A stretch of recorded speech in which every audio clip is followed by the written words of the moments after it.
Good morning. We're going to get started here in just a second. I will, if the directors will come on up, we'll get started. Thank you for being here today.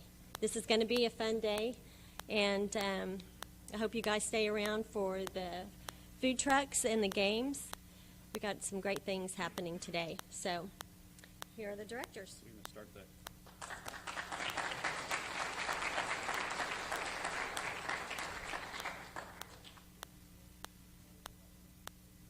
I don't know if we're going to get the video. Yes, we will. All right. Susan was up here getting two.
All right, well, welcome everybody. That's pretty cool. Dow, I think if we do this again, you got to stand off stage though, like up here magically, as if you just got here and just changed. I appreciate the wardrobe. You orchestrated your wardrobe to match what you wore there, right? Good job. Okay. I'd like to welcome everybody. I'm John Budd. I'm that person up there. I'm the director of this agency, even though a lot of you haven't met. I've been in the role since January. I'm also the state chief operating officer. I'll explain more about what that means. And I'm the cabinet secretary of agency accountability. So Dow, Steve, and I will each introduce ourselves a little bit, tell you a bit about our background. We'll talk a bit about agency vision, mission, and values. We have questions that were given to us ahead of time. We'll address some of those and do the mic. There we go. Okay. And I actually would like to get to Q&A as quickly as possible. I always like that portion better than just kind of pushing communications out to everybody. In terms of my own background, I was at Sonic, and as of December 18th of last year, this was my plan. This is my roadmap and my plan. So I spent 16 years as a management consultant. I worked for a company called Boston Consulting Group. They do strategy consulting, work with a lot of corporations and nonprofits on any topic you might imagine: operations, marketing, pricing, long-term strategy. That was what I did for a long time, and in fact, those are the skills I use in my job as COO. I left BCG in 2013 to come up to Oklahoma City and work for Sonic. There I headed up supply chain, technology, strategy, a few other things. Who's been to Sonic before? Anybody? Okay. Hey, Carol, teacher's pet. All right. Hold your cup up for everybody. Yeah, see? Okay. I have one of those in my car, too, by the way. Anyway, I spent 5 years at Sonic. Inspire Brands, a company from Atlanta, bought Sonic last fall, and was planning to merge it into the company. So that was a good opportunity for me to say, hey, I did a lot over the last 5 years. I headed up digital transformation along with, I don't know if Sam's here in this session, but some other folks there. We worked on digital transformation, really changed the brand, grew the stock price, all those types of good things. It was a good opportunity for me to say, hey, time for me to do something different.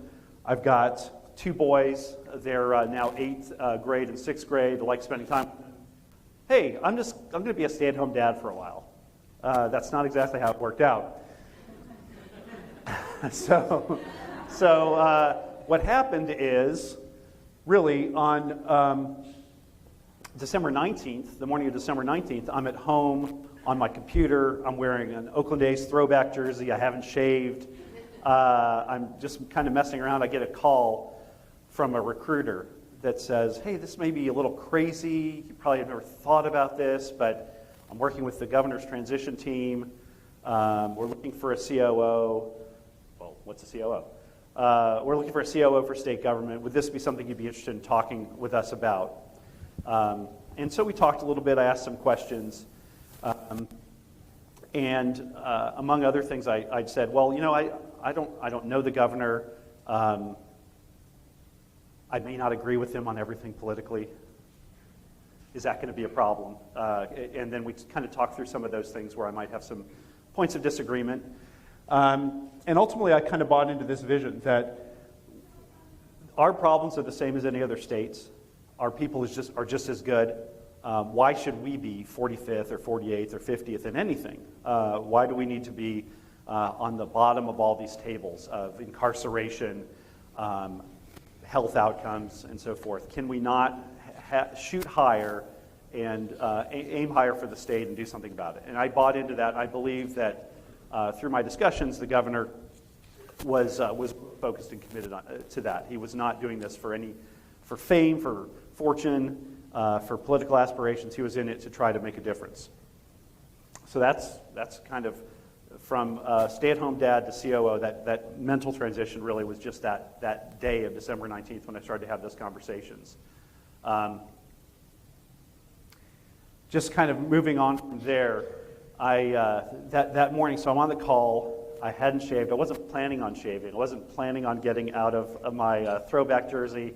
But the call said, the governor and the chief of staff are over at the Capitol today. Can you come over and meet with them? So, 3 hours later, I'm having my first interview for this job. So I didn't come into this as a political crony or a donor or any of those sorts of things. I came into it because I thought this was a better opportunity for me to make a difference than what I had intended to do. So that's my background, how I came into this. I want to show this, which is a graphic that we're using for the governor and his staff. It really gets to the core purpose for the governor's team is to change Oklahomans' futures for the better. It's very deliberately Oklahomans, people, not just the state, but the people of the state. Core values for the cabinet, for the governor's team, desire to make a difference, a get-it-done attitude, coachable and humble, street-smart folks, and team players. And the coachable and humble part, I will tell you, you hear a lot about business guys being brought into government. I interview all of the agency directors that we hire and the cabinet members, and the one thing I'm on the lookout for is, does this person know what he or she doesn't know? If somebody comes in and they're full of confidence, and think these state government employees, they don't know what they're doing. I'm going to come in and it's, you know, I can change everything. I don't really need to listen to people. I can just use the skills I had. Those people get flushed out of the process. Those are not the people we want here. We do want people who can use the skills they have and leverage the content, knowledge, and expertise we have in the state today and get to a better outcome. So that's the number one thing I'm looking for when we interview folks is, will this person be humble enough to know what they don't know? So really critical from my standpoint. Core strategy for the governor is around being customer-centered, growth-oriented, and next-generation focused. We're really here to try to transform the state for the future. And as you've heard before, top 10 state. Those are the goals as we've laid them out. What do I do? So I am the director of the agency, but really all of you will roll up to one of these two gentlemen here, and then I work directly with them. Until Dow came on board, there wasn't somebody in that role, so I was directly managing all of the functions of the agency. When I started in January, I had something like 29 direct reports, including the cabinet, which was a little overwhelming. I really couldn't get on top of everything at that time. Over time, as we built in some deputies, as we've hired in all our cabinet secretaries, it's gotten a little easier for me. But my job as COO is really to run the cabinet. We have 15 cabinet secretaries, some of which came from state government, some of which came from the outside. My job is to really set the agenda for the cabinet meetings, to meet with every cabinet secretary about every 3 weeks, talk about what their priorities are, how I can help them. Certainly, I hear a lot about OMES and how we can do better for them, but that's really my day-to-day job, is working across the agencies and really helping where I can with the deputy directors and the directors in the OMES agency. So what does it mean to bring business to state government? I don't need to go through this whole list, but the one thing people will say is, well, you know, government's not a business. It's not about profit and loss. You can't decide which customers you want to deal with. We get that. This is not about that. This is not about making a profit.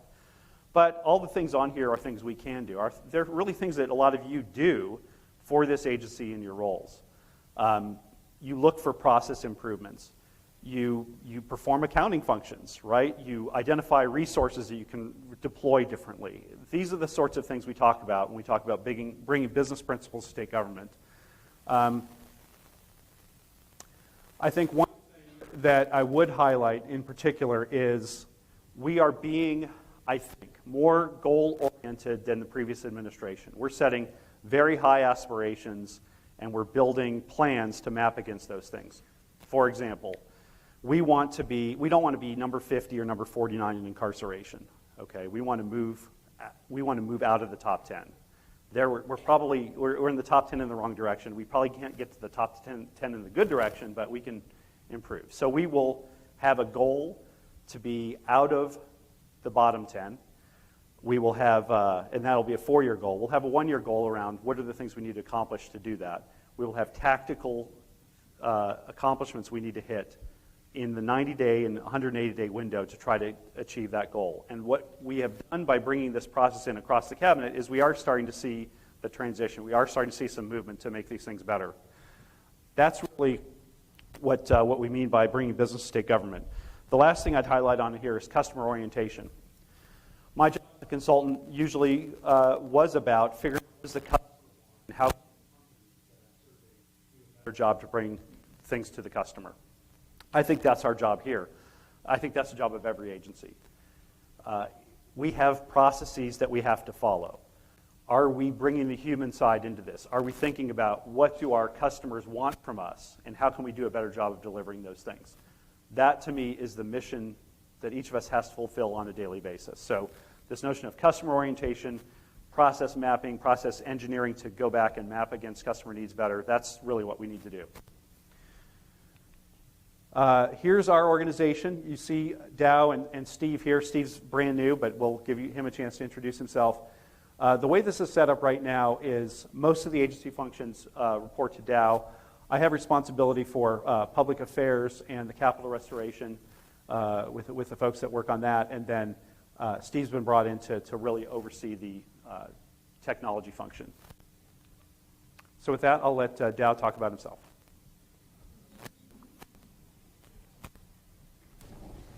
Thank you, John. First of all, I'd say it's always difficult to follow John in anything. But I would also say in that line that it's a privilege to work for him. And I think from what you guys have seen here is part of what keeps me super excited and super optimistic about where we're going and what we're doing. So I'll provide a little bit of history on me. I grew up in Norman. My father was a surgeon. My mom was a stay-at-home mom. So how does a guy like that get interested in farming if he grows up in suburban America, university town? And both my parents grew up in farming backgrounds. I spent some time growing up helping my dad's brothers in northwestern Oklahoma drive a tractor, drive a combine, chase cattle, all that kind of stuff. And after going to college, working for a while, going to graduate school, going back to work, I was in Dallas working for a management consulting firm. I had this strong desire to get involved in farming. I'd been talking to my parents about it, and one day my dad had finally gotten tired of me talking about it, and he said, well, why don't you just quit talking about it and do something about it? So I was like, well, I'm going to have to either act or shut up. And so I made the decision to leave my job in Dallas.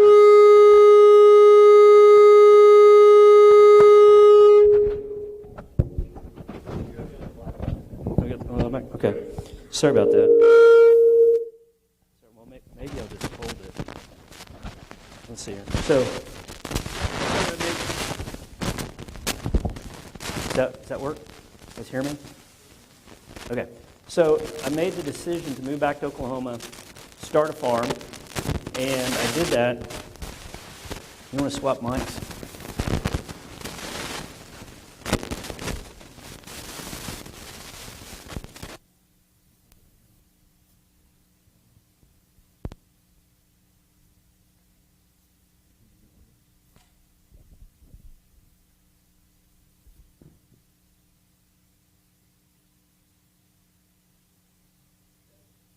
Test? There we go.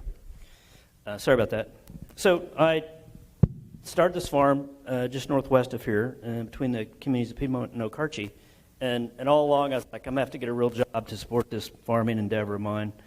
And so I had some friends of mine said, you got to send your resume to guys over at MidFirst Bank. You seem like you'd fit in over there. We've done some work with them. And I did. And I went to work for MidFirst thinking, hey, I'm going to have this mid-level job. I was doing kind of budgeting, financial forecasting, business line profitability. I'll just kind of do a nice job here and make enough money to kind of keep my farming endeavor going. Well, best laid plans never work out very well, and my career just kind of took off. It was no good deed went unpunished was kind of the mantra around there, and by the time I left, 13 years later, I was essentially running the operational, retail, marketing, product development, training parts of MidFirst. Wonderful organization, wonderful career. And I got recruited to go to work for, and it's not on here, we got recruited to go to work for a manufacturing company in Tulsa, family business, worked there for about a year. But through that year, I rekindled a friendship with somebody I'd worked with at MidFirst.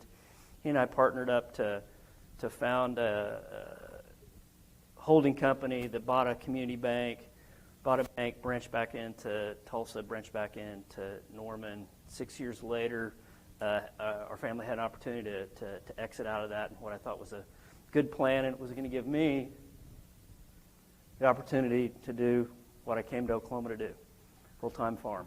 So 2014, 2015, I got to spend my full time chasing cattle, raising wheat, and then some of the other things that I'm passionate about, primarily kind of youth development organizations and being involved in that. And kind of like John, that was my plan. I was executing on it. I think literally I was on a four-wheeler chasing some cattle when my phone rang from this guy named Corbin McGuire, who John mentioned earlier as a recruiter for the governor. And that resulted in March 2019 that I became deputy director of OMES and back to part-time farming. So something to know about me. And Sir Winford Grenfell was a medical missionary, late 1800s, early 1900s, from Britain, was a missionary in Nova Scotia, Newfoundland, establishing medical facilities for people in those areas. So the first thing to know about me is I am not Sir Winford. But Sir Winford has a quote, and he's not a famous person, but he has a quote that really speaks to my heart. It's not who I am, it's who I aspire to be. It's not where I think I will ever completely be, but it's where I try to set myself and try to model my life after. And so here's his quote. The service we render to others is really the rent we pay for our room on this earth. Our purpose is not to have and to hold, but to give and to serve. And so when I was asked to come work for the state of Oklahoma, it spoke to me. It spoke to service to our citizens. It spoke to being able to come in and serve you. And when I work with the division directors and with John and with Steve, my job is to help them be successful. My job is to help division directors be successful, and in turn, my job is to help you guys be successful. So that's what I think you should know a little bit about me. So with that, I'll turn it over to Steve. Thank you, Dal. So my name is Steve Harp. I'm a Sagittarius. This is day 9 on the job, and to be honest, it's probably going to feel like a little bit of dating up front, but hopefully as we walk through this, it'll make sense of why I'm here and what I'm looking forward to. So first, I didn't bring the clicker with me, so thank you, John. 24 years, so I've been in technology for 30, but 24 years with some of the largest companies on the planet. We'll get to that in a second. But after 24 years, I ran into this guy named Kevin Stitt. And honestly, he talked me, the governor talked me into leaving, a massive company with a great role to come work for him over at Gateway Mortgage. And when we got there, it was a fixer-upper. And it was one of the best experiences of my life. I've met some of the greatest people. The governor, as you guys probably see, or if you've been around him, does a great job of surrounding himself with great talent. But the thing that happens that was just key for me was he actually empowers everyone around him. It's amazing. So I go off and do that for 6 years. He walks in the executive room one day and says, "Hey, I'm going to run for the governor of Oklahoma." And we're like, "What are you doing?" Governor Stitt's one of the best people on the planet. And so politics can be a dirty business. Obviously there's been some drama in state politics in Oklahoma for a while. But yeah, he felt called to do it, and he's going to do it. So there we are, kind of looking at ourselves, and what do we do? Well, the plan was to go ahead and stay at Gateway and retire. Right? That was, I'll be 52 in December. That was kind of what I wanted to do. That being said, then we decided to become a bank, which, again, I don't know how many of you are familiar with financial services, but it's really, really difficult for a mortgage company to turn around and turn themselves into a bank. Well, we did that, and we did it in a few months. It took about a year, actually. But the thing that was amazing, May 3rd of this year, when we transferred Gateway Mortgage to Gateway First Bank, 60 days later, we also transformed their banking platform from 1970s Jack Henry platform to FIS Horizon, and we did it over a weekend. And it's one of the most complex things I've done, and we'll get into some of that in a minute. But we partnered with ourselves, and the thing with FIS, who's a great financial services company. And the reason I kind of bring that up, and we'll get into it, is when I got the call from Corbin McGuire, and I was like, "Man, what are you doing?" I'm here. I'm working for Governor Stitt here at Gateway. And he's like, "Man, I think these are the kind of things you'll like to do because there's some real big Rubik's Cube kind of problems to go solve." And that's kind of what I dig. And we've got a great team over at ISD, and I've spent the last 8 days meeting, with Bo and with Matt. And I'll probably not name someone and get mad, but Alita sitting here, and the people are amazing. Matter of fact, it's like Gateway on steroids, which the culture there is super cool. So it's funny. We transferred that bank, and I get that phone call, and Corbin didn't have to talk me into it. When he started describing, I got to talk to John, I got to talk to Dow, started talking to some people. Had a small conversation with Governor Stitt, and it was on. And the thing that's cool about it is you guys have done an amazing job. I don't think people inside the state of Oklahoma understand how good of a job or great of a job that Bo and his team have done. I mean that. It's really cool.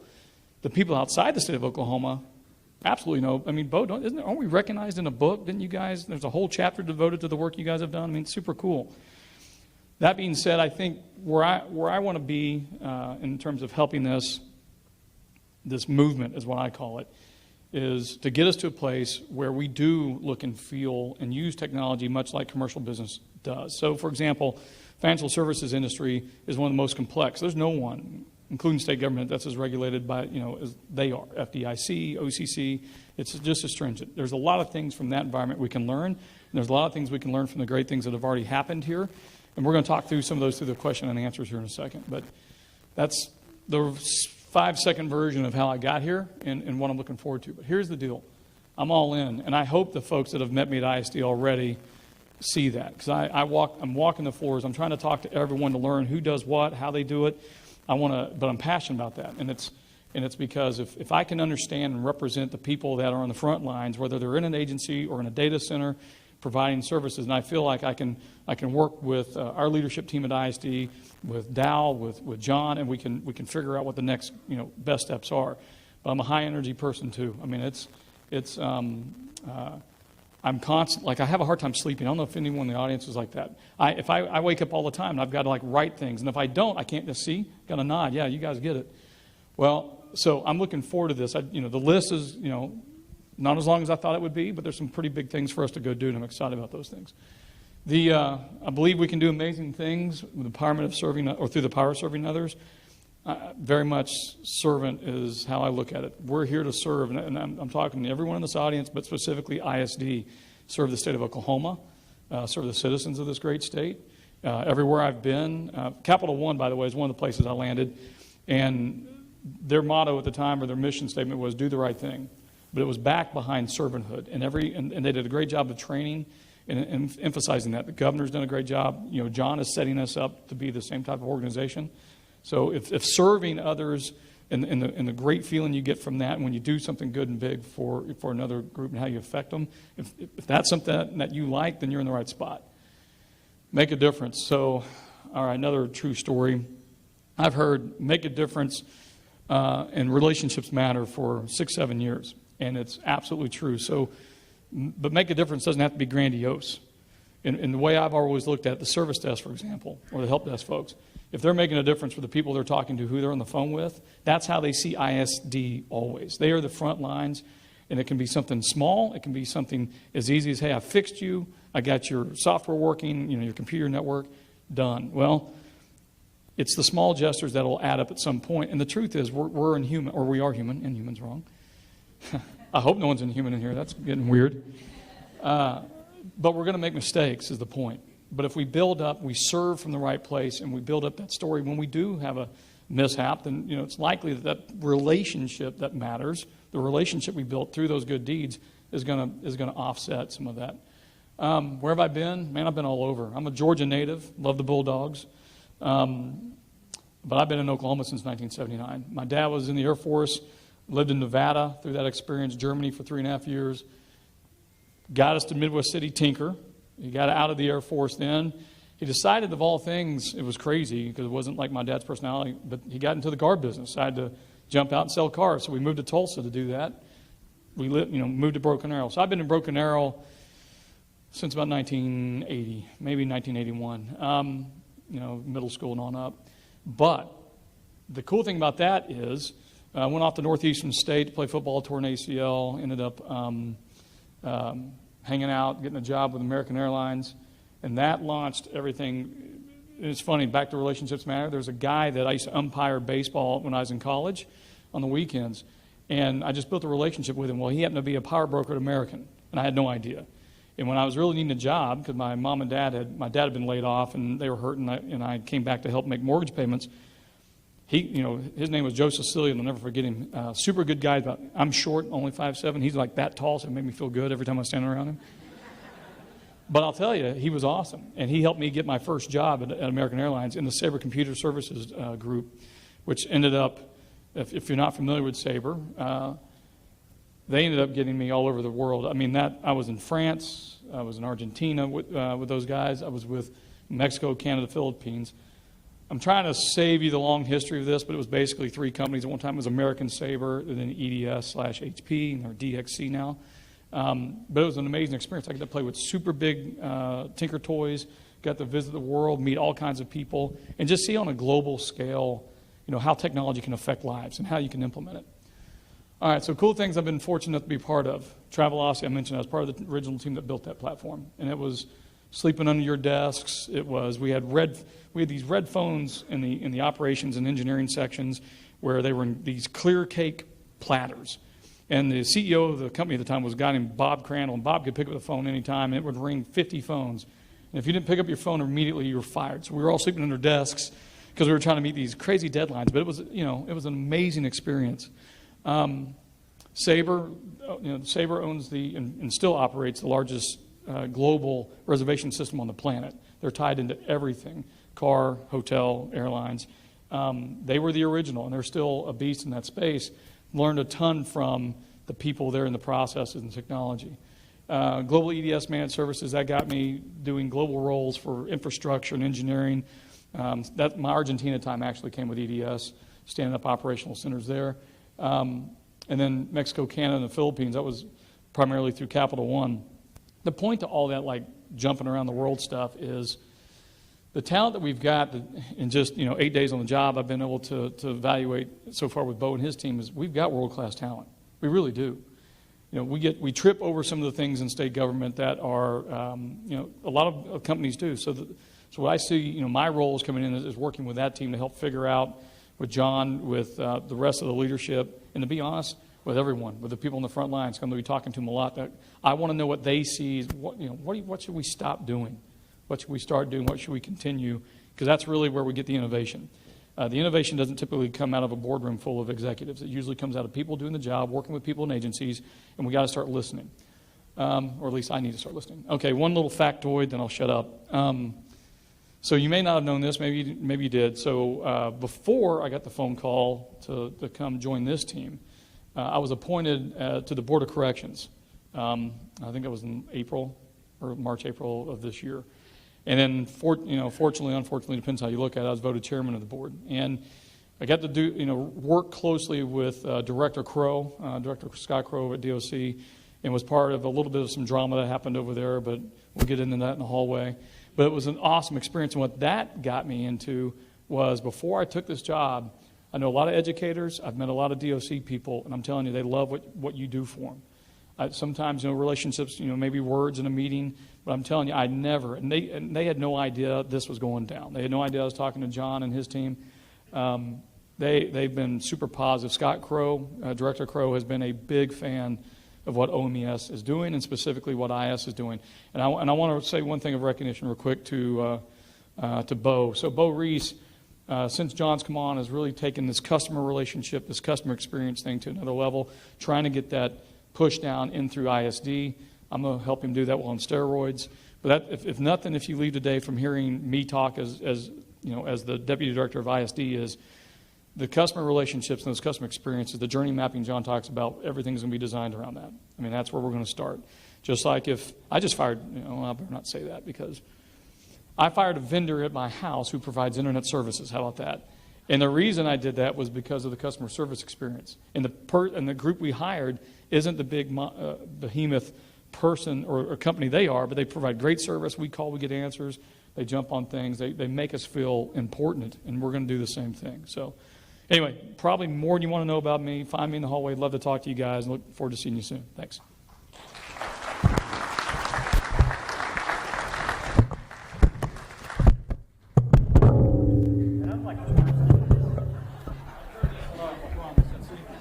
That was clearly my fault. Nope, I think this will work. So I hope it will. I'm going to try and walk through these fairly quickly if my audio will allow me, because we want to make sure we focus on our employee engagement survey and answering your questions. But I want to spend a little time in the 6 months I've been on the job sharing with you a little bit of what I've learned, because I think a lot of us tend to know something about the division we're in, but not necessarily about what goes on around OMES. So these are just a few. There's a whole lot more other good things that go on around OMES, but I wanted to just highlight a few for everybody. So EGID provides health insurance to 219,000 plus Oklahomans. Essentially 1 in 18 Oklahomans are insured through the programs that EGID has. Think about that. We insure almost 1 in 5 Oklahomans for something very, very important to them, their health insurance. As important, EGI does it really, really well. Through their self-insured, self-administered health plan, the one many of us are a part of, Health Choice, the premium increases associated with Health Choice have been 1/2 the increase of the industry average nationwide for the last 10 years. None of us, we know health insurance is expensive, but that group does an excellent job managing that business so that you and us and others around the state of Oklahoma have very good health care insurance at a very valuable price point. Budget, these guys do a lot, but one of the things they do is analyze bills that get proposed. I think there was 530 last year, so what's the policy impact of that? What's the cost impact of that? CAM, this is a large group that a lot of you are a part of, and it has a lot of diverse activities that it does. So I'm going to just hit on a few of them. There's a small group inside there called Risk Management. They provide a lot of insurance products for the state of Oklahoma. So they provide insurance to over 1,200 entities. So we're not just talking agencies and commissions. We're talking school districts, counties, cities, any political subdivisions around the state can use the state's power of buying insurance and the leverage of that to be able to get good value for the risk they're trying to manage. Saved the state somewhere in the neighborhood of $25 million in the last 4 years. State surplus, you saw one of the videos from picture of state surplus in there. They dispose of furniture, fixtures, equipment, whatever cars that the agencies are getting rid of, and that provides about $4.5 million of revenue to the state. Fleet manages over 1,100 vehicles. Think about that. Think about how hard it is to manage the 2 or 3 vehicles in your household. They're managing 1,100 vehicles. And then the facilities real estate part manages 23 buildings, primarily in the Capitol Complex, 2 in Tulsa, a little over 2.5 million square feet. So the work environment that a lot of state employees are in are managed by that team. CAR, Central Accounting and Reporting. Again, a lot of activity happens there. I'm just going to hit on a few. There's a group inside CAR called Business Agency Services or Agency Business Services. They essentially provide the accounting office for small agencies and commissions. Do that for 60 of those entities and estimate that they save the state somewhere around $5 million a year by providing that service in a consolidated way. And very importantly, they run payroll for the state of Oklahoma. So each agency has payroll that happens every 2 weeks or once a month or whatever cycle we're on. They processed 6,000 payroll runs last year. Think about what happens if that doesn't work well. A lot of unhappy people. Central purchasing, another very important function. This is one area, statewide contracts. They manage just short of right around $250 million in statewide contracts, results in savings to the state of about $23 million annually. HCM, Human Capital Management, again, a whole lot of activities. I could spend all day just talking about what they do. But one that stood out to me is they post 6,000 jobs and review over 100,000 applications a year. So very important. We bring quality people to state government. They're helping make it happen. I'll just go ahead and cover the IS ones if that's okay. So IS, up until 2 weeks ago, I was directly involved in that. Super glad to have Steve on the team. But working with Bo and his team, here's a few things that we've learned. Provide information services to 196 agencies or entities. So we're providing not only IS services within the state of Oklahoma, there's actually some affiliates, usually governmental subdivisions, we're providing IS services for. Major impact in information services in the state of Oklahoma. Help desk handles over 3,000 calls a day. We all have problems. Password reset. Some application isn't coming up. My telephone isn't working. We could, again, talk all day long. 3,000 calls handled a day. 90% customer satisfaction survey results from that service. Cybersecurity, we all hear about it. It's in the news. It's super important. I don't get a lot of spam email in my state inbox. Well, there's a reason why. These guys are capturing 500,000 malicious emails a day. If you want to have a job that you kind of lose sleep each night on, just think about cybersecurity and all the risks the state has around that and all the bad actors trying to hack into us.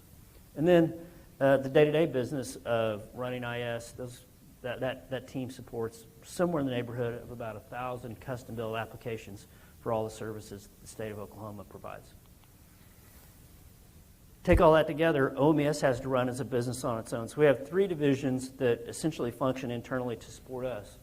Finance, very important. Legal, very important. And then also our public relations group, who not only provides some support, provides support within OMS, but also reaches out and touches some other agencies that and supports them in their public relations activities. And I would be amiss if I didn't point out our one-person division, Trey Thompson, who's overseeing the $245 million renovation of maybe the most important building in the state of Oklahoma, our state capitol. All right, so what are we doing? John's been on the job, I think, 8 months. I've been on 6. Steve's been on 2 weeks.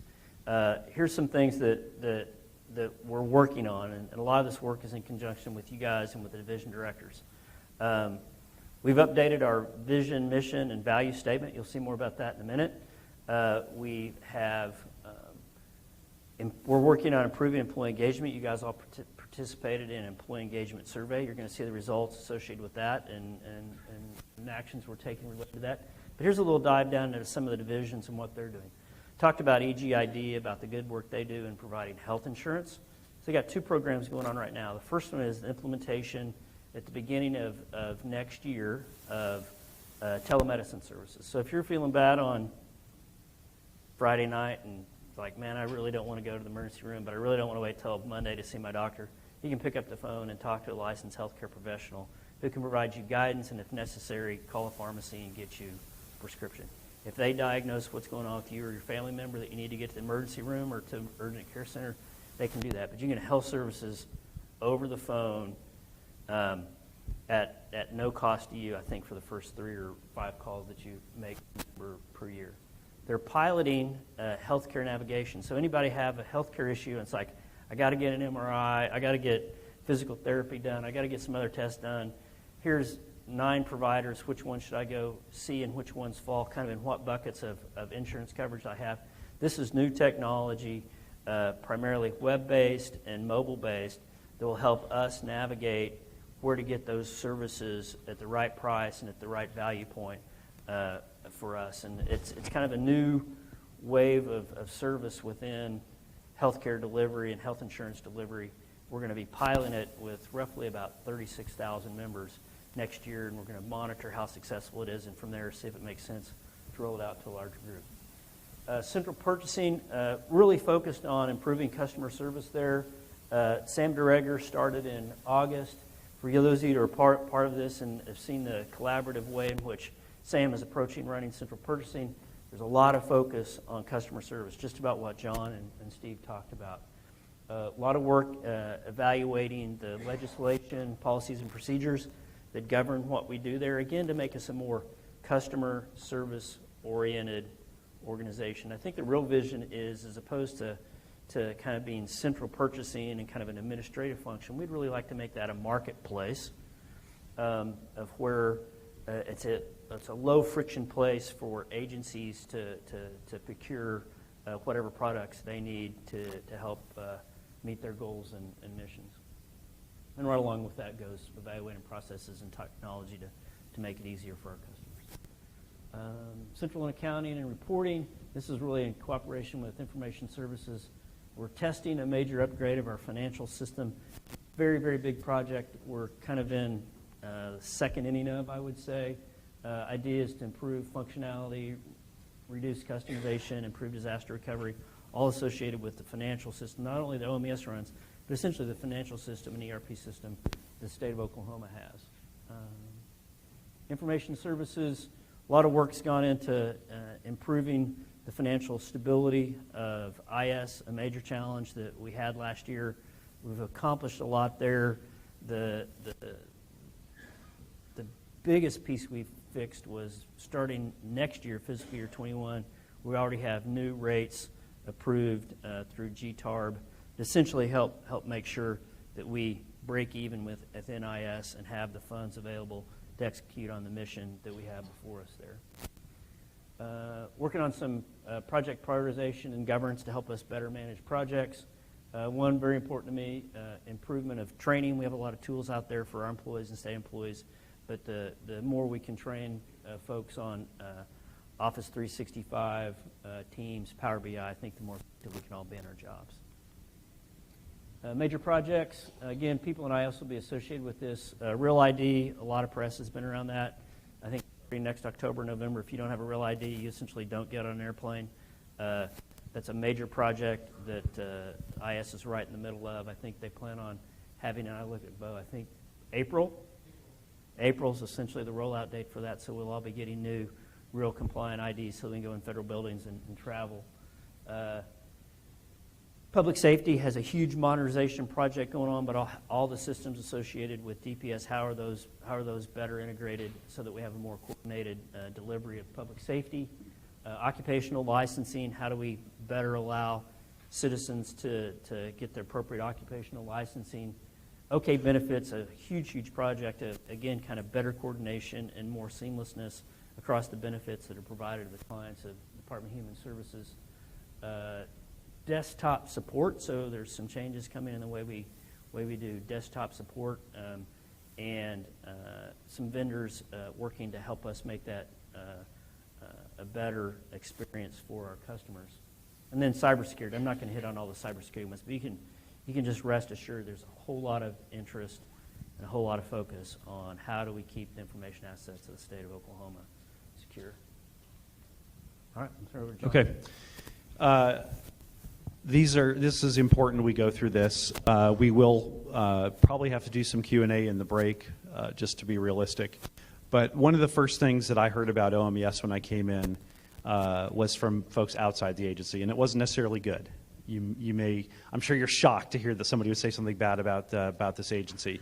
But one of the things I heard was that it was the governor's hit squad, right? It was Governor Fallon's hit squad, and it was seriously, this is the way it was characterized. That doesn't necessarily relate to every division that we have, but the notion was OMES would withhold resources to make a political point. That was at least the reputation of the agency. And literally, the first meeting I had with the division directors, we said, that's not going to be us. I don't know if that was us or it wasn't us, but that we are not going to be that. The team here, as well as the division directors, spent some time thinking about what is the vision for the agency. And this is a service agency, and so this is our new vision. Serving those who serve Oklahomans. We are a service agency. We enable the missions of people who keep our streets safe, people who monitor the health of Oklahomans. We enable all of the missions of all the other agencies, and that's the role that we have. I don't want to be in the media. I don't want this agency to ever show up in the Oklahoman again, right? It's silly for us to have that sort of a public face. We are here to serve the agencies of this state, and I believe, having talked to a lot of you, that that's the way you see your role also, right? So this is important, and this is the message we need to convey to our partner agencies. So our mission, provide excellent service, expert guidance, and continuous improvement in support of our partners' goals. We're at the center. We support all of these agencies. Sometimes it's quasi-regulatory. We've kind of toned down that language and talked more about guidance. But really it's about service, and that's what it has to be. When we talk about our values, these are the values that I want us to live as an agency. We are collaborative, we're agile, we're respectful. We are humble leaders who make a difference and get things done. So we are a mighty team. We're a large team. We're a mighty team. We're here to empower the rest of the state to be top 10. And I think if you see this state achieve top 10 status, it will be in large part due to the things that we as an agency have contributed to the other agencies. What do you think? All right? Okay, good. I got an applause. a singular. Carol, all right. Okay. Like, I think this is something we can rally behind and be proud of. And I think as we live this, we're going to be really proud of what we accomplish. Okay. Another important thing to talk about, employee engagement survey. You all took this probably March or April. We then expanded this to be a statewide. Every agency was invited to participate in this. That's the first time that's been done as far as I know. Derek can correct me if I'm wrong, but I think it's the first time we've done it statewide. The point of feedback you always get in these surveys is, I don't believe this survey is going to be listened to, right? People will comment that. I'll say this, but I don't think you're going to do anything about it. So I want you to know this is something I believe in greatly, the team believes in greatly. We had 3 areas that rose to the top of the list in terms of challenges we have from an employee engagement standpoint. The first is communications. People feel uninformed about the developments in our agency, especially outside their division. People feel a lack of connection to the larger OMES, and people don't understand the benefits of one OMES. So really some consistency across those things, but those are the 3 things that we as the leadership team have sat down and mapped plans against. So in terms of communications, well, we have an agency-wide meeting. We think that's important. We are going to have a monthly agency-wide newsletter, and then we're going to make sure that we get our press releases out on social media platforms. There's more to it than this, but these are some highlights of what we're going to try to do to start to address these issues coming up from you. In terms of connection, I will put out a regular memo. There will be a regular memo from me, so that's a small thing, but it's something we can do to kind of increase that connection. We haven't done skip-level meetings since I showed up. We are going to do those, and we are going to have we have a good core set of folks that promote employee activities. We're going to make sure we try to rejuvenate that. In terms of one agency, internally facing, we're going to update our We Are OMES video to show that connection. I think externally facing, one of the reasons we don't feel like one agency is we don't act like one agency, right? You all serve the Department of Human Services, but you all serve them separately, right? They come to different individuals for everything they do. We need to figure out a way to simplify that interface with our partner agencies, and I think that will force us to be more collaborative, and we'll get more of the benefit out of being one agency. So high level, those are the things we intend to do around the employee engagement survey. I'll pop the closing thoughts up here. I won't necessarily read them all, but I think we are going to have ambitious goals and strategies to achieve our vision and purpose, and we have our values to guide us. Really important. One of the things that I value highly is the collaboration from the team. We have a few minutes on the schedule for Q&A. I always like to give preference to people who have the courage to ask a question in public. We have some of the pre-submitted questions. I'm happy to go to those, but anybody while we're here that wants to throw out a question for one of us?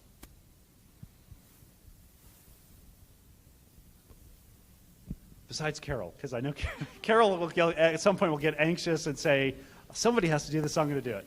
So anybody want to throw a question out? Yes?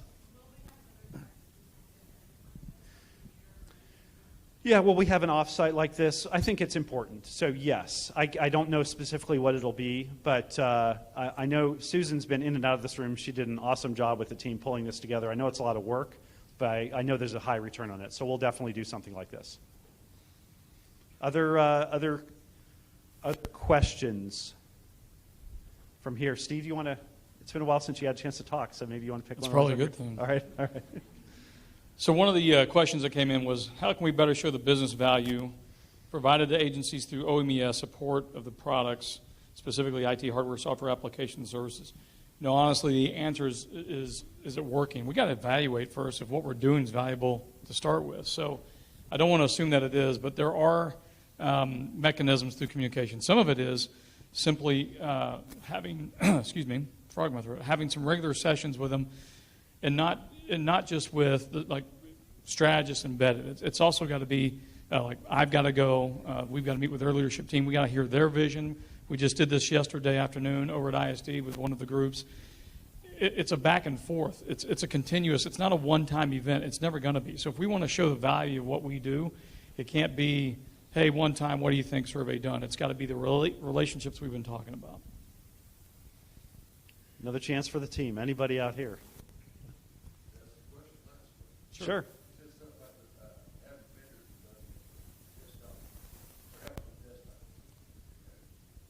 Vendors with help for desktop. So is this around vendor support? Do we use vendors for support?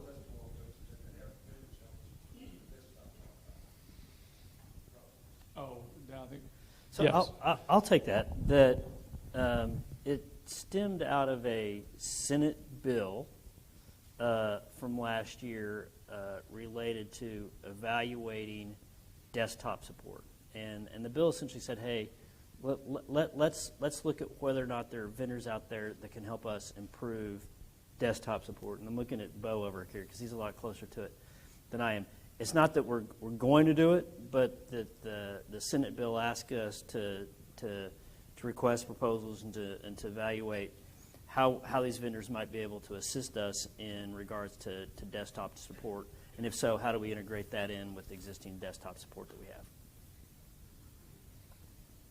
Okay, I'm going to grab one of mine off my pile. You bet. The question was, will the OMS logo be updated to include the state seal?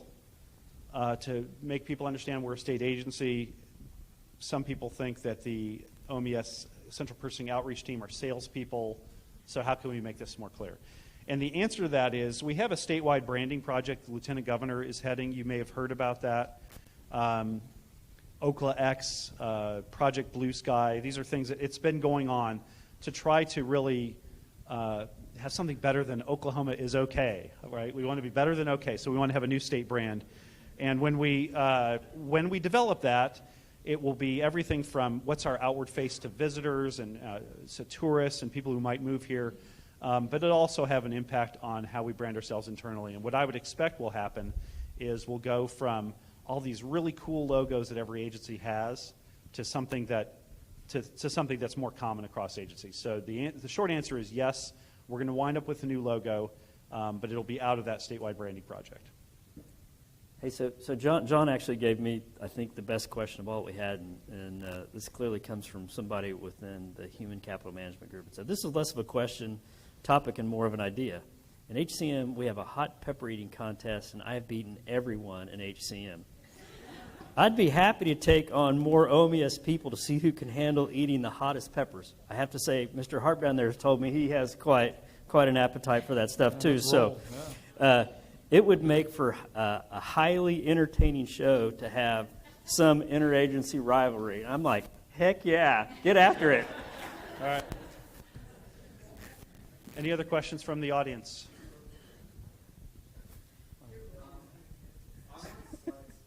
Yeah.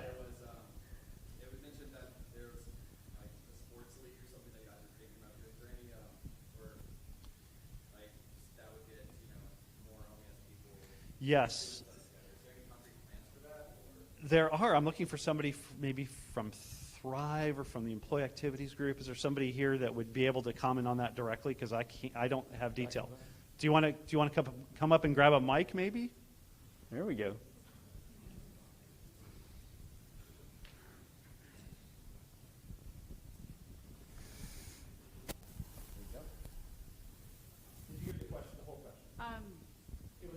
There was information about a sports league, the more concrete plans around how to do that, how to engage more OMS people. And the answer might be we're going to work on it, but Right. please, Right.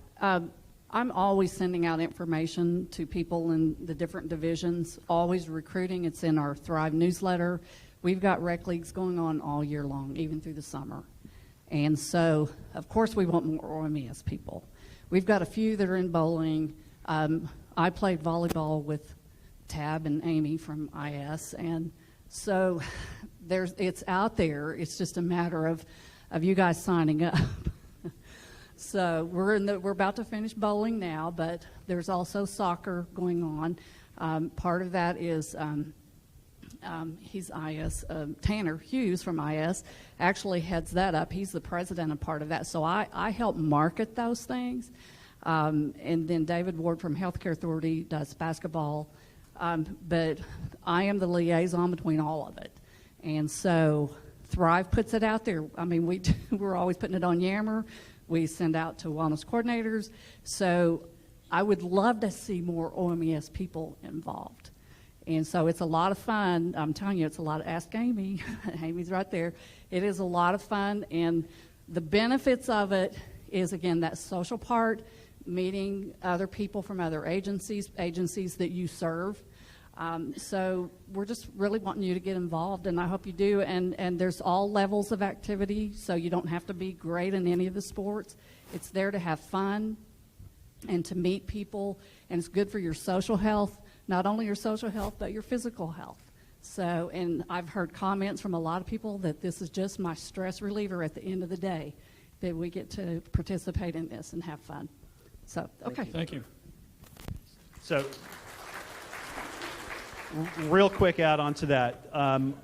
Some newsletters, I have a feeling that maybe not everybody gets the Thrive newsletter because it gets caught in a spam filter, our own spam filter somehow.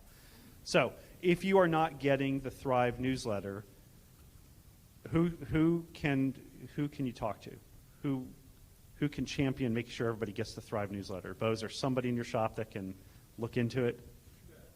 Okay, so do you want the emails yourself, or do you want to designate somebody? All right. So Bo has said, if you happen to not be getting the Thrive newsletter, I don't know that I've always gotten it. Just reach out to Bo, and Bo is willing to help navigate that for you. Hey, so John, we're 5 minutes past, but I'm more than glad to stay. I think our time cop is. It's break time. Can we stay a little longer, or do we need to?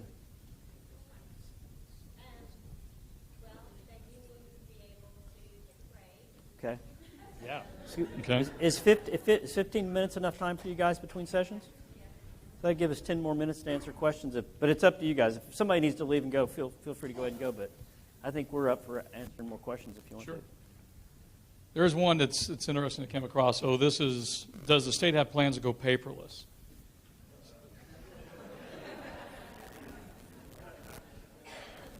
So not necessarily. So the truth is as we improve services, we end up deploying more modern technologies, specifically applications. You'll see that go away. But really, let's talk about paperless just for a second. Paperless isn't going from a handwritten piece of paper to a PDF. That's not paperless. That's taking a form and putting in an email, or paperless really means something a little bit better. Going to context, going to field data, going to metadata. Meaning when you fill something out in a web form, it gets captured, and when we have to send it, or someone's interacting with an agency, they're sending that information. You're pulling it up on a web form. You're not having to exchange, because the whole thing about PDFs and Word docs and those things is that there's a whole mess of issues with cybersecurity around that stuff too. So I just want to make sure we don't leave here thinking paperless means, hey, we're going to PDF, it's great. No, it's really not. We really got to get to a place where we're using platforms that enable us to use metadata to transfer between agencies and states. Great. We're gonna pause there. I'm gonna just quickly thank everybody for being here, and thank you for being part of the agency. And I hope you'll help us live our mission and our vision. And Susan has a quick announcement she needs to make.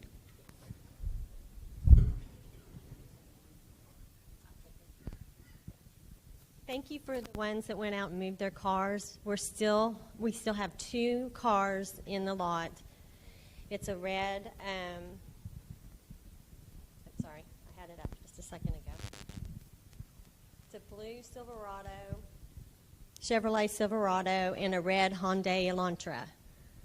If those are your vehicles in Lot E, please move them so our food trucks can, and because the food trucks are arriving right now. So if you could move that, I'd appreciate it very much.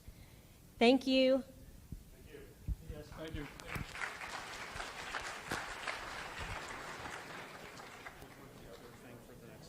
Yes. Okay, and so we leave You guys, one of the hardest things is to steal Lisa away from a good chat. Sorry, darling, you've got to join us on stage now, okay? I will. Welcome, everyone. Those of you at the back, we've got some great seats here at the front. I don't bite, my son bites, but that's a story for another time. He's just 18 months old. He doesn't know what he's doing. I don't think she spits either, so, we're safe. So, welcome. This is E Pluribus OMES, which is the training segment for Trek to the Tech. We're all OMES employees here today from different divisions. We may have some technical difficulties, but we're just going to roll with it. I've got quite a loud voice, so if I just start shouting, we'll bear with it. So as you can tell, I'm from West Texas. Yeah, Far West Texas. good crowd. Thank you. Yeah, no hesitation there.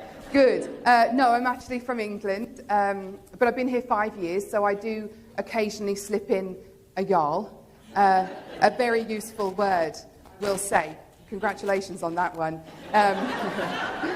So I'm the training specialist for Statewide Learning Services, and I'd like to also point out, Tanisha Green's back there, give us a wave. And we've got, oh, you get a round of applause, apparently. That's fantastic. She hasn't done anything yet, guys. And then Candice, hi Candice Ross back there, and then also Janet Lane. These ladies are the ones that you're not going to want to look in the eye, okay? Because they're coming around with microphones.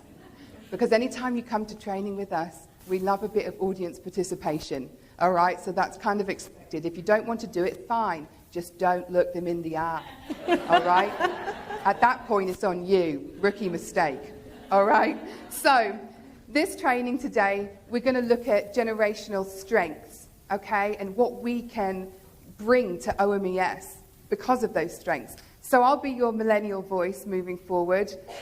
But we might look like sisters, but I actually have a boomer counterpart with me here today. Yes, thank you for mentioning that. We might look like sisters, except for the fact that I'm old enough to be her mom. But that's okay. I'm Lisa Fortier. I am Human Capital Management's Learning Officer.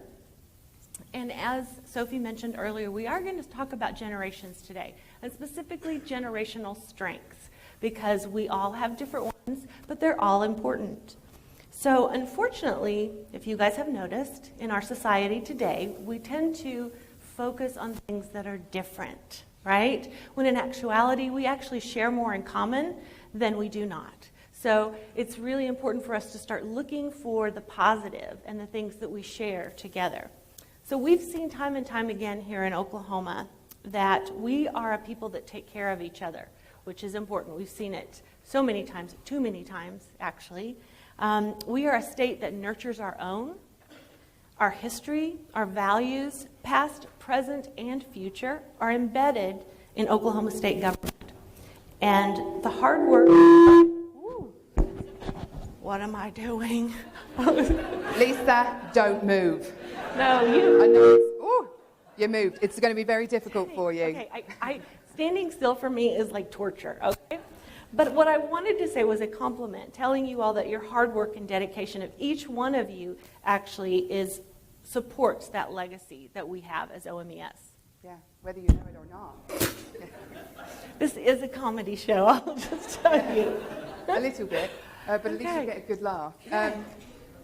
So, as a British citizen, honestly, it sounds like Oklahoma is a pretty good place to land. Not bad. We are live streaming this exact training today. So congrats to you guys in the audience, because whatever you say will be recorded as evidence, okay?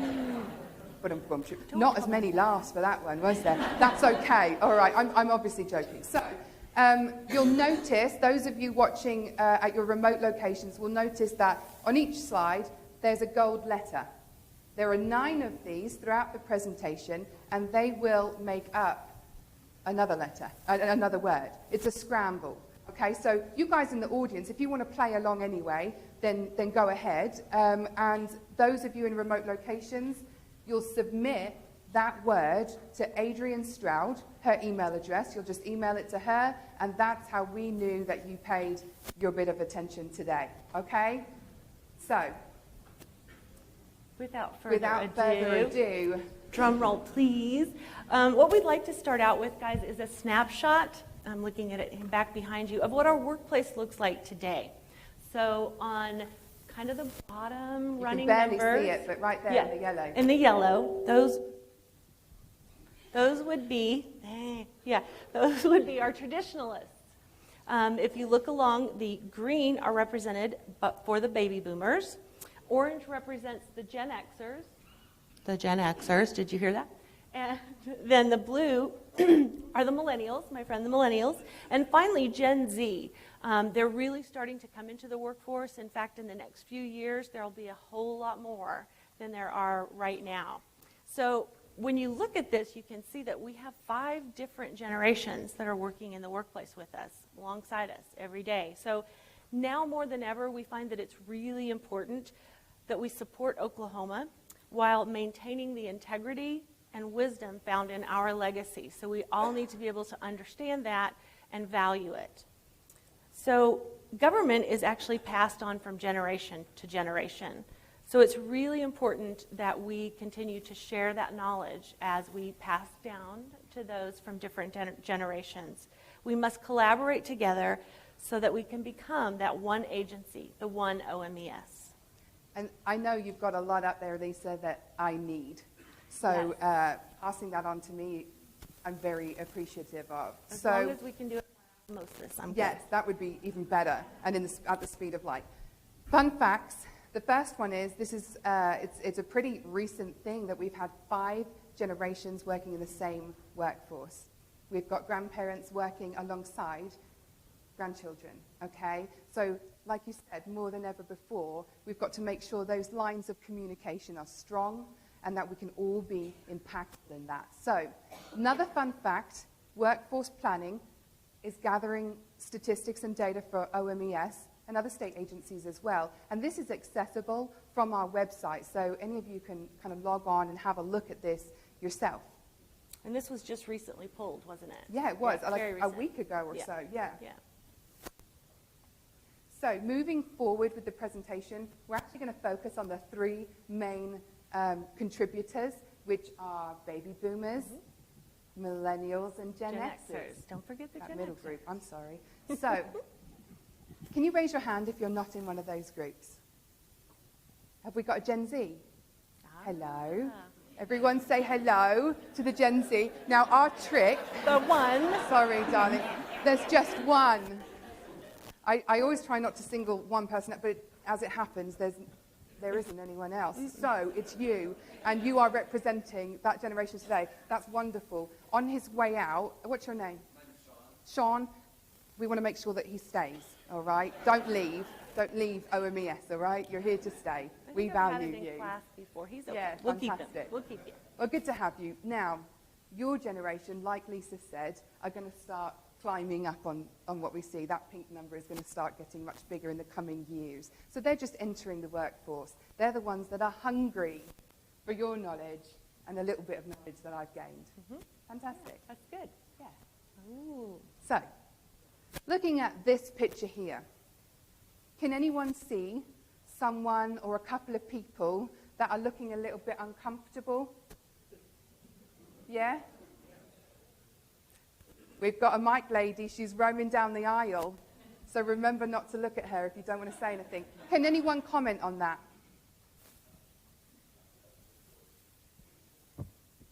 I can't hear. We've got one here. Fantastic. Just raise your hand real high and they'll come to you. Oh, it's difficult in this room, isn't it? Sorry. People in the background. People in the background, Sitting so- behind the other people. They look a little bit out of Sure. the conversation. Yeah, I could see that. Anything else? Have you guys ever felt that you're not connecting to a group? Right. Yeah. And sometimes it can be really bothersome. Like, I just don't understand what you're talking about. I'm not relating. Perhaps they're not inviting you into the conversation, maybe because they see you as a little bit different. Now, I'm British, so I get seen as a little bit different all the time. But I want to try something with you all here today, okay? So close your eyes for me. Now, give me your change. No, I'm kidding. Now, think back to a time in your life when you felt a little bit discluded from a group. Take a few seconds. Really feel and picture that moment. Now, keeping your eyes closed, think about a time that you were surrounded by like-minded people. You're relating, you're chatting, you're having a great time. How does that feel? Open your eyes. Look around you. We are so diverse here today, and there are like-minded people all around us. We just got to get to know them. All right? Yes. These are the same people, guys, that you have the opportunity to connect with as fellow OMES employees, as fellow Oklahomans. So it's really important that to carry on the legacy, that we are able to communicate with all the different generations in our workforce. There's really no need to feel like you're in your own silo in an organization of our size. So it is just going to be, if you don't work in the Oklahoma City area, let's say you work in McAllister, those kind of things. I know that sometimes can feel like you're being siloed or you're not part of the group, but we all have to play a part to be able to move this agency forward and to accomplish our goals. So we kind of felt like these guys here looked a bit uncomfortable, like they're a little bit left out. Think about your environments that you're going to go back to tomorrow or later on this afternoon. What's your role when you see things like this happen? Are you a leader? Are you able to pull in these other generations or people that might feel a little different from the rest of us? Just think about that. Okay. What we're going to do, again, as I said, we have actually more in common than we do our differences. So we're going to look at 3 important values that each generation is actually looking for when we come to work. All right? First is career development. Then we want to and we really appreciate an inclusive team environment. And lastly, being able to make that positive impact in the workplace. I mean, is there anybody that doesn't want to feel like they've made a difference? That's big for me. What about you guys? Yeah, so I want to pose this out to the audience. We had some great discussions in the last group that we just hosted. So think about what value is most important to you and why. And again, we'll have our mic ladies roam around and kind of get some of that feedback out here.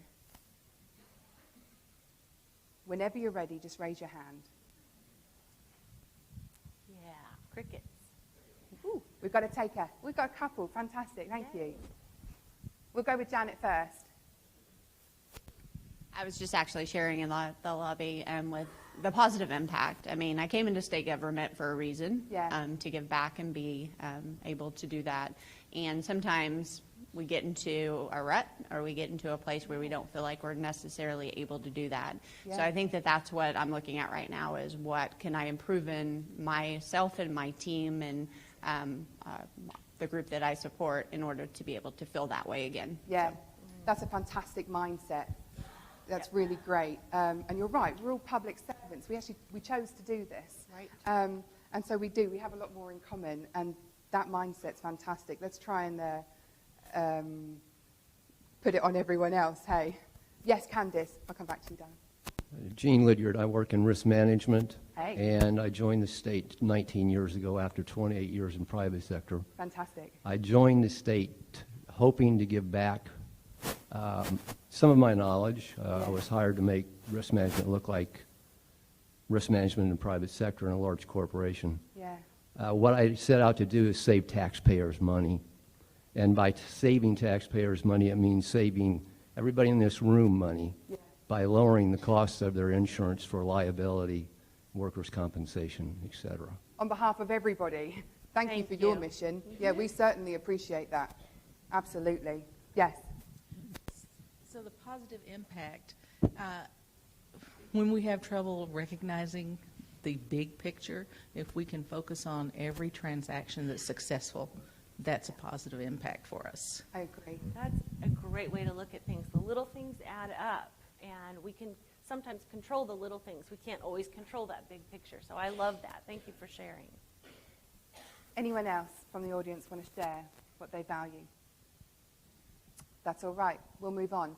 So, knowing this, Lisa, why is it so hard to do? If we know it, why is it so hard to achieve it? Yes, Sophie, my friend, I will tell you.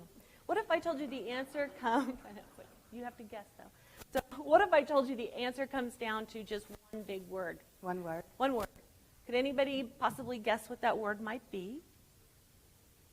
I don't have any. Communication, very I agree, important, it's yes. a very big one. But that's included with this whole big word. I think we should tell them. Yeah, I think so too. Engagement. That is the word. I was like, dang, I knew that, right? I heard somebody over here go, I knew that. When we don't feel engaged, that's when we have the tendency to feel like we're being siloed, or we can actually become strangers in a room, or strangers in our own division, or strangers in our agency. So it's easy to kind of fall into that if we're not feeling engaged at work, if we're not feeling connected to the people that we work with. Unfortunately, what happens is when we have the distance between one another, it promotes feelings of unfulfillment and lack of achievement in us older generations. And this can also force the younger generations, guys, to feel lost in trying to develop their careers and finding what's really interesting for them. Yeah, I can agree. So we all know how to be engaged, like at home and with our friends and in groups of like-minded people, like I said. But what about retaining that spirit and having it in the workplace as well? Isn't that hard to do sometimes? It is. Yeah. It is hard, but How I do we think do we it? can do it. I just told you, engagement. Yes. How do I do it, Lisa?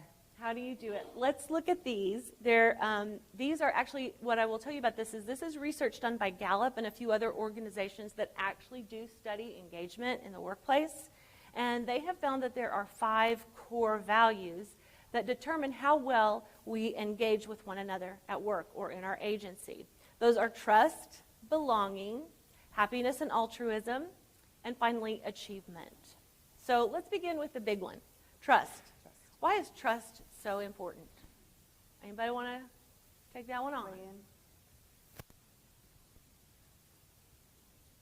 Trust is one of my favorite words. Is trust important?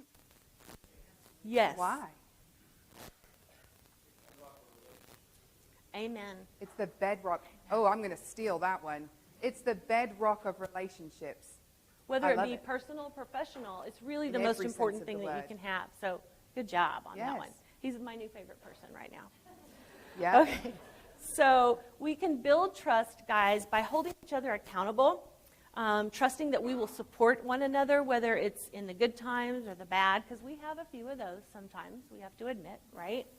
But in terms of generational connections, having trust leads to great results, all right? The goal for us is to have that inclusive environment so that any generation can feel like they are confident and they're able to communicate with one another and that they feel understood. That's what we all want, is to be understood. You said a big word for me there. That was culture. Culture. And engagement is a huge factor in the culture that we provide here at OMES. So how do we build trust in one another if we're all different and we're all different generations and cultures? Well, we ask why. Yep. Best way I know how is to find out information is to ask, right? Don't assume, ask. Come to the conversation seeking understanding and not from a place of judgment. It can be really easy to slip into that habit, though. We become complacent as human beings sometimes. When we do not understand a behavior, we need to ask questions about why it's important to that person and what makes it relevant to them. Because honestly, if I understand what they're thinking, then I might be able to accept it a little bit easier. The more we inquire into the whys, the easier it will be to demonstrate understanding, empathy with all the generations. Yeah, it can be really difficult sometimes, and I love what you said, is to come to the conversation without judgment, because I hear it a lot when I'm facilitating classes. It's like, oh, they're a millennial.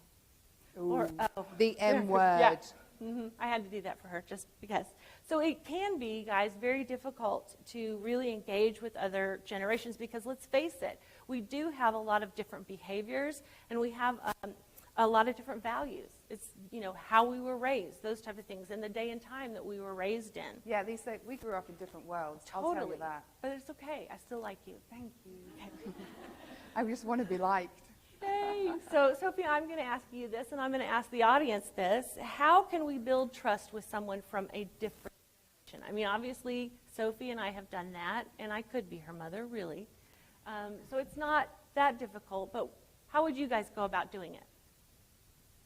Do we have any success stories in the audience when it comes to building trust between the generations? Well, we're all going to learn a lot here today then, aren't we? Yes. Okay, so I'll move on to the next word in our values, which is belonging. It's the second value from the research, and remember, those values are what the research deemed important to us when they studied all the generations across the board. So I'm going to address the elephant in the room. How are there still people in the agency who feel like they don't belong? Yeah. Because there are. We have Because to they're not admit. asking the whys, right? Asking the whys. Okay, you guys, you've got a handout in front of you. On one side, we've got a takeaway. It's generational do's and don'ts based on generational strengths and their strong characteristics. Now, I want you to flip it over to the back where there's these questions on belonging. We're going to run a short activity. So, there are 6 questions, and I want you to just look around you like that first exercise that we did. See someone who is of a different generation, but Don't ask their age. don't go asking ages, all right? That's not what we're here for. So, based on that, find someone to connect with and ask those questions. I'll give you a 10-minute warning when it's time to switch over, and you can either find someone different to talk to or just ask those questions back. If you'd like to get up and roam around a little bit, you can do that too. Okay? What time If is it? anyone doesn't have a pen or a handout, raise your hand. Everyone's good. So mine is off now, I think. Yeah. It says it's on, but it's not.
10-minute mark? Okay, guys, it is the halfway mark, or halfway mark, as my friend Sophie would say. Do what? Halfway knock, everyone. Halfway knock. You did it better.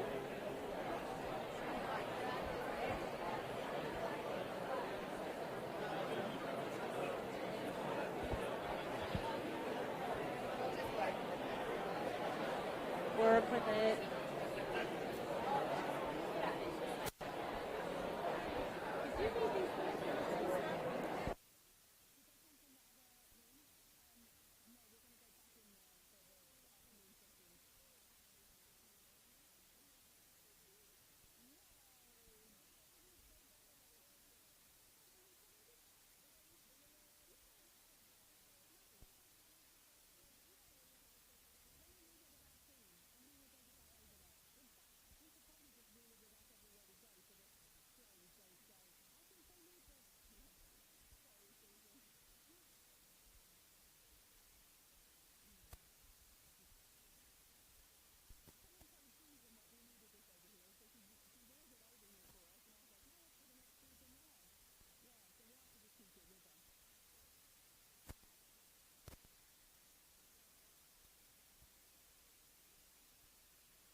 Don't want to start prematurely.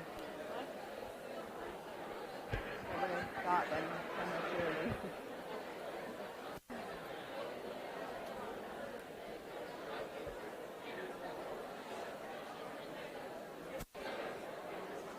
I love your outfit. Your outfit. I love your outfit. Oh, Yes. thank you. Yes. Very good.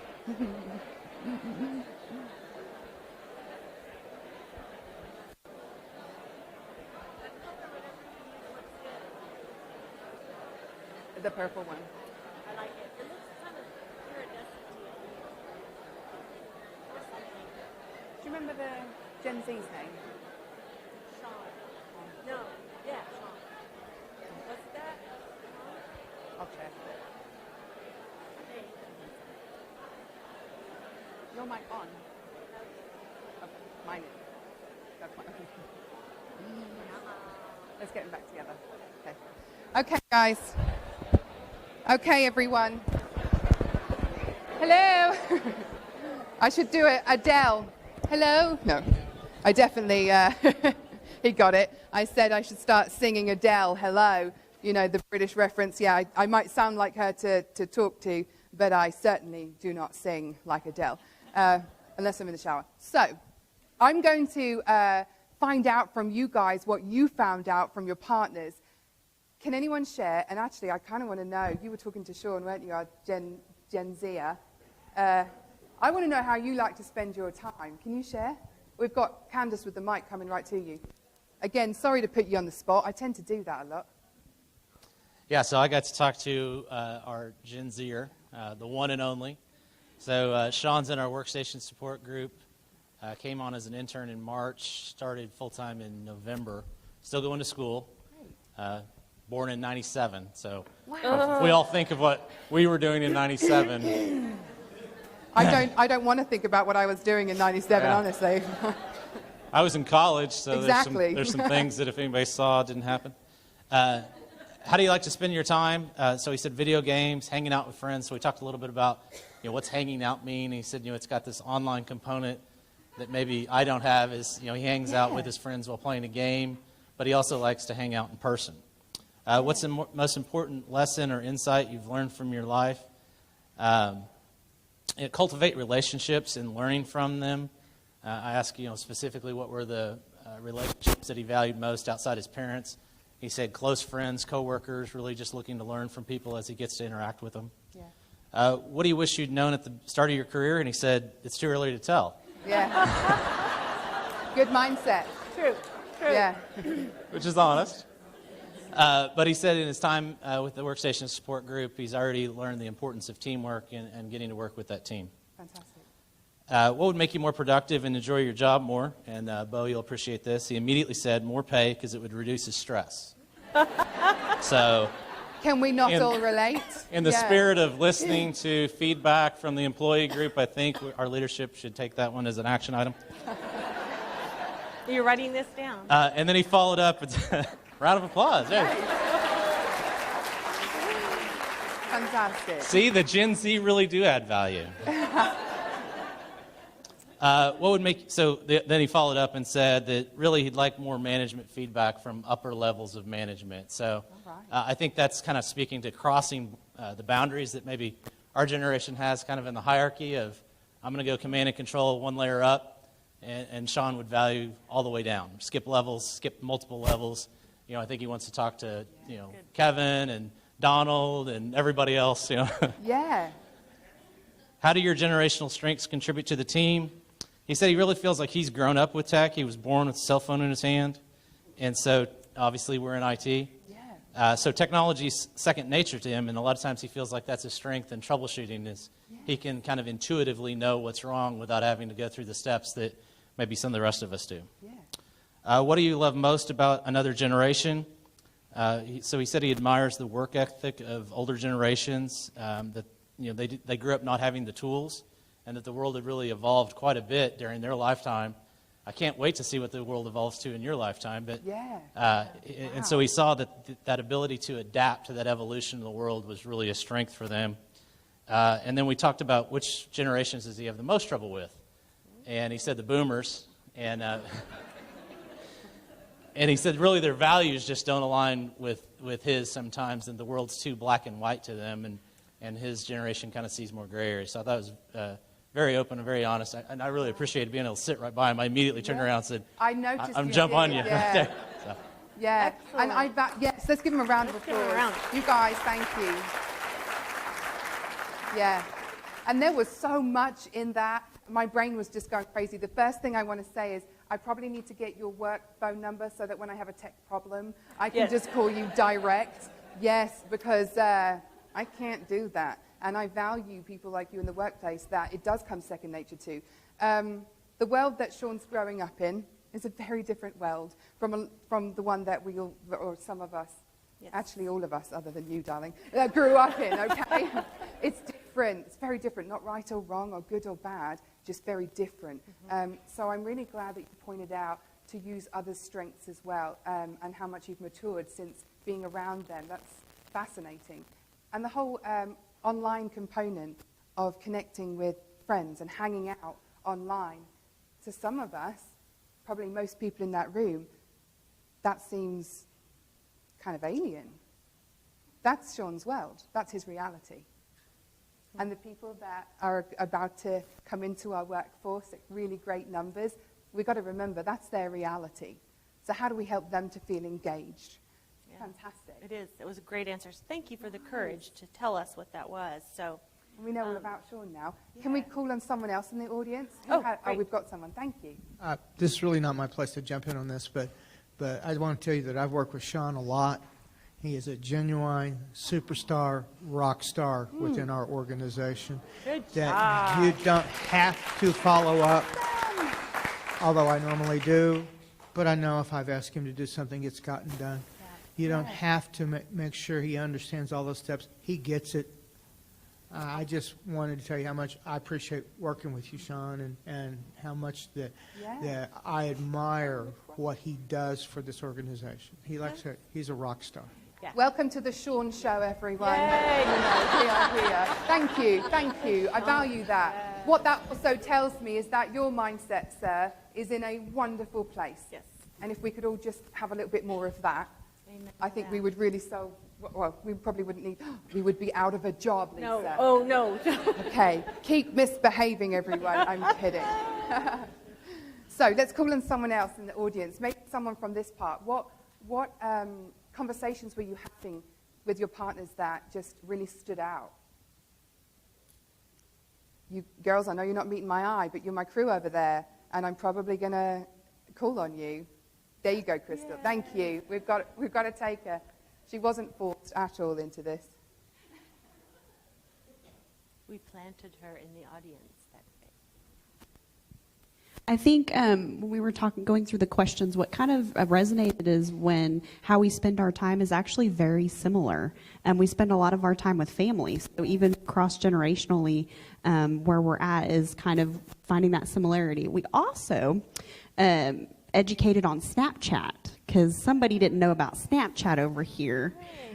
So that was a lot of what we did do. Well, you and learned how something valuable today. the tool can be, and how she would enjoy spending time with her daughters, her kids, a little differently with Snapchat. So if anyone, Yeah, I love that. And I'll actually jump on that Snapchat bandwagon and say that it can be a really fun tool to connect with someone. So talking of connecting, we have a social media platform within OMES. What is it? Yammer, exactly. Yammer. And so we're going to suggest a hashtag that you guys can use today. It's from this training, and it's OMES ROAK, Random Act of Kindness. Which we'll talk about in a second. Which we'll talk about in a second. I'm jumping the gun, but you okay. set me up for that one, Crystal. She did. She did, it was didn't just she? Smooth. Very smooth. Very smooth. Thank you all for your participation in that as well. Yes. Shall we move on? Yes, I think we think should. so. Yes. So, yes, I think we should. But this isn't a very happy picture, Lisa. No, it's not. It's really not. So, happiness and altruism is another one of those core things that we look at. So, it's not a happy picture, but those of you who have lived in Oklahoma for a long time, or even if you haven't been here very long, you probably know what this is a picture of. And it's not a happy picture. So let's look at the next one. Altruism is basically acting selflessly. If you want to, know the actual definition. So how many of you guys remember this story? It's of two neighbors, and the little boy was in that school that got hit, and the neighbor was so worried about him, and this is what they did. They embraced like this after when they were he made... reunited, and the neighbor found out that the boy wasn't killed in the school. Exactly. And we got to see this on the news. Yeah. And it gives me shivers thinking about it, actually. It really does. So I would say to you that we are just like these people at OMES. It's important for us to be able to support one another and to be there for each other in the good times and the bad, because we know living in the state of Oklahoma, we're going to get dealt a bad hand once in a while when it comes to Mother Nature. So part of communicating through generations is also part of trusting that we will have each other's back, which is very important for us to be able to move forward as one agency. Yeah, I agree. And coming from a place where we just didn't have many natural disasters, I was very afraid of tornadoes. And when the season comes around, I'm usually always on edge.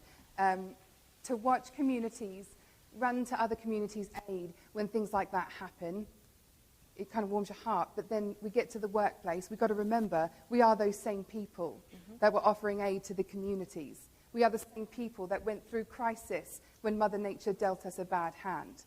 But we're at work now. We don't have to behave any differently, right? We shouldn't. Happiness is not just for home time. No. And honestly, for me, in the workplace, when it feels more like a family and we are supporting each other, it's so much more comfortable, and it makes me happy, so I'm willing to do more for others. Right. I mean, I don't know if that sounds selfish, but it's true. It's usually the case, Lisa. So, I want you guys to think about, when was the last time you did something nice for a coworker to help them out, and it didn't help you out? When was the last time a coworker from a different division did something for you that didn't benefit them? This is where that hashtag comes in, random acts of kindness. Can anyone recall a moment that they want to share? Great. And the mic is very close to you. Great. Hi, my name's Tess. I'm with the DCAM. I work with building management. Okay. Hi. So we're out in the buildings most of the time when we're inspecting them. We're crawling all over, but we have a dress code, and we're told to dress in office attire. And sometimes I wear pants, regular dress pants, and then everybody knows that we have the option to buy the stickers for Jean Day. Yeah. And I was asked by one of my coworkers, why don't I wear jeans? And I said, because of the dress code. And I said, right now I really can't afford to buy extra stickers. This week, yesterday, I was gifted 10 stickers by an anonymous person. That's fantastic. Anonymous person, yeah. I love it. Oh, yeah. That was totally unexpected, and whoever did it, I thank them very much. It's nice to be able to relax and have a good day. Thank you so much for sharing that. Yeah, that's just the type of thing I wanted to hear, and I didn't know you were going to say that, so I promise you. Yes. Yeah, fantastic. Does anyone else have something they want to share? We've got one over here. Janet, maybe? Thank you.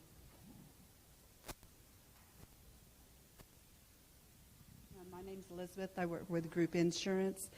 I'm a foster parent here in Oklahoma, and one of the ladies in legal very frequently donates teen boy clothing. And if you're in the foster care business, that is like gold. We don't get teenage kids' clothes at all. And so she brings me those regularly, and I give them to the agency for distribution. Yeah, that's amazing. Yeah, beautiful to hear. Yeah, I really will great. say, on a pretty regular basis, Sophie will bring us treats to eat. I like to bake. Scones, but they call them cake. biscuits here, and it's very offensive. But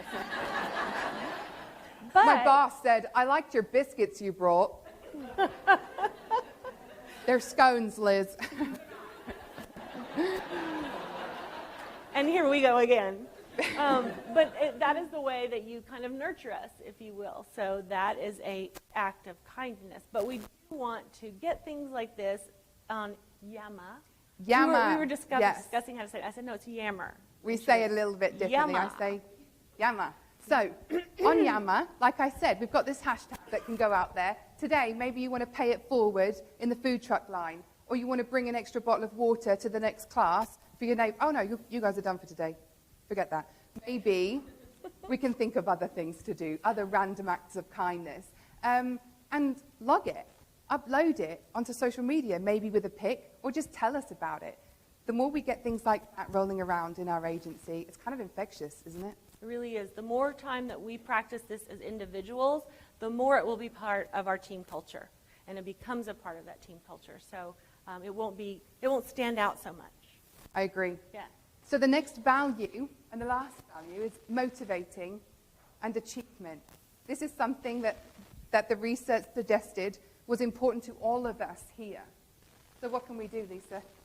Motivating and achieving is celebrating success publicly. So we want to, unless it's totally going to embarrass the person. Honestly, there was one time I worked with a girl, and if we'd have done that for her, she'd have been like, I hate you, and she might be in the audience somewhere here. I don't know. So we want to elaborate how it really played a part. So go ahead and celebrate successes publicly, but we also want to, on the flip side, deliver constructive criticism in private. Like I said, that happiness and positive impact and energy is infectious, but you know what else is infectious? The negativity. And when you have supervisors or colleagues out there who want to deliver constructive criticism out there in the public, when we hear that, we can feel really bad for that other person and think, when's our time coming for that? Yeah. So, great thing about this is HCM have a whole class called Radical Candor that they're going to roll out in January. It's a communication framework that can really help you with this idea of giving positive feedback in public and being able to deliver that constructive criticism in private. Because you think, well, how do I manage that? We've got the tools for you to do that. So, be available, Sophie. January, and everyone here is eligible. Eligible. I will be the first to sign up for that, I can tell you that. So for my experience, and what I've experienced is that when we help each other achieve our goals, we all experience great and different things. It's really a great motivator for all of us. All of the experience that we have from the past and the skills and wisdom in the present, we're going to be able to make OMES great in the future. Yes. We just need to remember to look at these things, appreciate them, and use them to our advantage. And I've enjoyed presenting with you, my boomer counterpart, today. And I've enjoyed, with you, my daughter. Yes, could be. Or sister. So, did anyone collect the word scramble? Oh, wow, you should have seen how fast this lady put her hand up. And you know what it reminded me of? I wish I had like a bouquet, because she would have caught the bouquet. She was ready for it. What is it? So my partner figured it out on the letter T, but the word is connected. The word is connected. Round of applause. Yes, that was Deb right here. Good job, Deb. Good job. You were paying attention, and you were paying attention, and yes, fantastic. So I want to remind those of you at home, that is the word that you will submit to Adrian Stroud by email. That's kind of your credit for joining us remotely today. And then also, if you liked what we did here today, I want to make sure you all know that you're all eligible to attend any HCM class that we offer. So have a look at our newly updated catalogue and see if you might like something in there, whether it's for a personal goal or for a professional goal. Can I add something to that? Please. One of the things that we're always looking for, guys, is we're looking for feedback from you as to what it is you really need. Because we can sit back all day long and say, oh, this sounds fun, let's offer this. But it may not be what you need. So kind of that's what I'm in the business of, is to be able to come and build that relationship with you. But mostly we want to make sure you're getting what you absolutely need. So yeah, the catalog is awesome. Liz did a great job. So look us up. And Lisa loves to talk. Yeah. So tell her your feedback. Okay. She'll oblige. Okay, so next we have lunchtime.